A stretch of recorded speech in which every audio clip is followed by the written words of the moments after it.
மாப்பிள்ள உங்க அப்பா மீன் வாங்குற மாதிரிடா. ஆண்டா நீ சம வேட்டை தான். வருதுங்க பாரு தரத்துல. நான் சொன்னேன் எதுவும் சொல்லிக்காதண்ணா. அட ஏன்பா பயப்படுற? நான் பாத்துக்கிறேன். இங்க பாரு எனக்கு 1000 வேலை இருக்குது. நீ ஆச்சு அவனாச்சு. நான் கிளம்புறேன்பா. அவன் பாட்டுன்னு போயிட்டான். எப்பா என்ன மீன் வாங்கிக்கிற? தொடாத தொடாதியா? என்ன பேசுற நீ? நான் மீன் வாங்கி செஞ்சு வைப்பேன். நீ நோக்காம ஏன் கூப்பிட்டு துண்டுவ? துண்டத்துக்கு தானே வாங்கிக்கிற?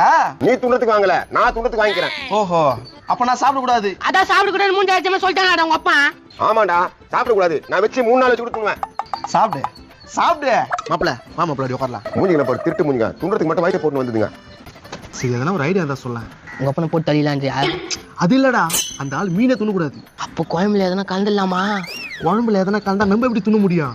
அப்போ கோயம்புல கலக்க வேணாம், வேற எதனா கலந்து கொடுத்துடலாம். சூப்பர் மாப்பிள்ள. என்ன பண்ணலாம்? மாப்பிள்ள எங்க அப்பா லூஸ் மோஷன் மாத்திரை வச்சுன்னு இருப்பான். அது எடுத்துன்னு வந்து ஜூஸ்ல கலந்து கொடுத்துலாமா? அப்பா கிட்ட போய் மாத்திரை எடுத்துன்னு வரலாவா? அந்த பர்தேசி எங்க தீட்டின்னு வர போயிருப்பானோ தெரியலையா? சரி வா போலாம். மறக்காம இந்த வீடியோ ஃபுல்லா பாருங்க. கீழே ஸ்கிரீன்ல கிளிக்